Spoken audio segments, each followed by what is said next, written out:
51552 if you want to get in touch, or 1857 15922. Write that number down. You might need it someday. Now, I want you to have a listen to this. I was a police officer, for 16 years, and I joined the police to put the bad guys away. Yeah. And I felt it was very simple, perhaps naively. You have kids who are telling you what's gone on, so you have the evidence. The job of the police is then to put that evidence to the CPS and the courts. But what I saw over actually a period of from 2003 until I resigned in 2012, I saw the polar opposite of that in what was happening on the grooming cases. I saw something that was happening. I've got 4 kids of my own, and what I saw happening to these kids was just wrong. That was the voice of Maggie Oliver. In 2017, millions of people all over Ireland and the UK sat down to watch a programme called 3 Girls on BBC. Now, it shocked viewers as it told the story of the young white girls who were targeted by Asian sex gangs in Rochdale. Maggie was the police officer at the centre of the story who quit the force to become a whistleblower, and she tells her story in Survivors, One Brave Detective's Battle to Expose the Rochdale Child Abuse Scandal. And Maggie Oliver joins me on the line now. So, Maggie, before we even get to the Rochdale scandal, can you take me back to 2005 and tell me about Operation Augusta and how it all suddenly came to a stop? Yeah, that was my first knowledge that this particular kind of sexual crime existed. This was based, it started with a young girl who had died, who'd been groomed and sexually abused. And Greater Manchester Police put together an operation of which I was a part to see whether we had a problem with this particular kind of crime in Manchester. And we did. I spent probably 18 months on the job. We were gathering together evidence before it went to the major incident team. In my own home life, my husband, that I'd been with for many years, was terminally ill with bowel cancer. So in March 2005, I left that job to look after my husband in the last few weeks before he died, just believing fully that job was proceeding to prosecutions because we had mountains of evidence. 18 months work. Yes. Yeah. And everything was going on to a database with, names of suspects, and we had more than 207 men on a database. Wow. Phone numbers, addresses, social workers who had been trying to get the police to take this seriously for years. So there was no doubt in my mind that I would come back to prosecutions for rapes and serious sexual offences. But when I came back to work after my husband Norman died, I was completely flabbergasted to find that job had just been buried as though it had never existed. Not one man had been charged or arrested or prosecuted, and I was in a pretty bad place myself in my own life because I'd just lost Norman, but I couldn't make any sense of it, and I couldn't get any answers at all. So, Maggie, can I ask you, did you get any explanation as to why it was just dropped? Not at the time, Jennifer, but obviously that's a long time ago now, and I now know that the job was we call it a runner, but the job was a full-blown investigation until the night of the 6th of July 2005. My husband died on the 5th. On the night of the 7th, that job was running as a normal job would. On the morning of the 7th of July, there was the London bombings. Yes, of course. Yeah, and there was not one more entry put on that database. The job was closed down, shut down altogether.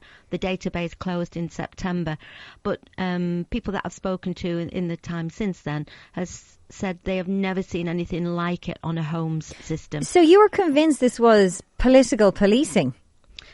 I think that was absolutely part of the problem. Okay. One of the things that I didn't also know at the time, which I've found out since, because Nazir Afzal, who was the Crown prosecutor for the Rochdale job, he made public, I think it was last year, that in 2008, which was after this, but in 2008, the Home Office circulated all police forces in England and Wales to say that this particular kind of sexual crime should not be investigated by police because these kids were making a lifestyle choice and choosing to engage in this kind of activity.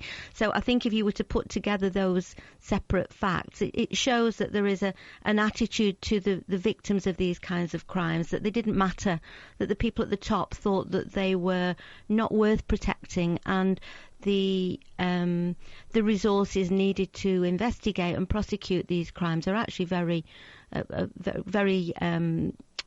they need a lot of resources. So you had that, and so you had that, and then you had obviously what happened on the 7th of July, and they didn't want this to be seen as a race thing. So you had those two things, running along together. It seemed like your back was up against the wall, really, is to get answers, proper answers, and to keep the investigation going. So in 2010, you were asked to work on a similar investigation, Operation Span, in Rochdale. So just tell us what was involved and how did you react initially after everything you've been through so far with Operation Augusta? I was approached and asked to go on that job, and initially I said I wasn't interested because I did not want to feel what I'd felt in Operation Augusta, but I was given cast iron guarantees there wouldn't be a repeat of what had happened. And I spent 7 months with various survivors or victims, giving them commitments and encouraging them to speak to me on behalf of Greater Manchester Police. Because Maggie, it must have been very difficult because you decided to get involved and you got very close with these girls because you were made promises as to how the victims would be treated.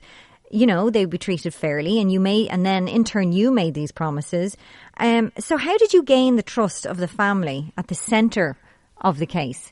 Because inevitably, as we see in the drama, and I'm sure we'll read in the book and what actually happened, they felt a bit betrayed, not by you, but by the powers that be. So it must have been hard for you to have put so much effort into gaining their trust and not being able to fulfil what you promised, so to speak. Obviously, for me, it was about it started off as me feeling that as a police officer, these kids had been betrayed by those that should be protecting them. But the consequences were far-reaching for many other children. And in my mind, if I didn't stand up to be counted and expose what was going on, then I was as bad as them. It actually came down to what is right and what is wrong. As a police officer, you promise to uphold the law, to act with integrity, impartiality, to protect the vulnerable. That was the polar opposite of what we were doing with these kids. Did these girls get any justice? Amber and Ruby didn't get justice, no. I mean, the man who got Ruby pregnant, she had special educational needs, 12 years old.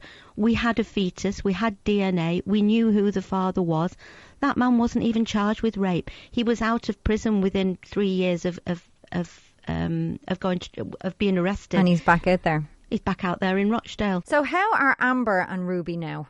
Well, they're starting to put the pieces of their lives back together. I think the drama, although there were a lot of things that I don't believe the drama went far enough in addressing, like in relation to the police and the CPS, what it absolutely did was educate the country about what grooming is. And there is now an understanding and an empathy that these kids have done nothing wrong.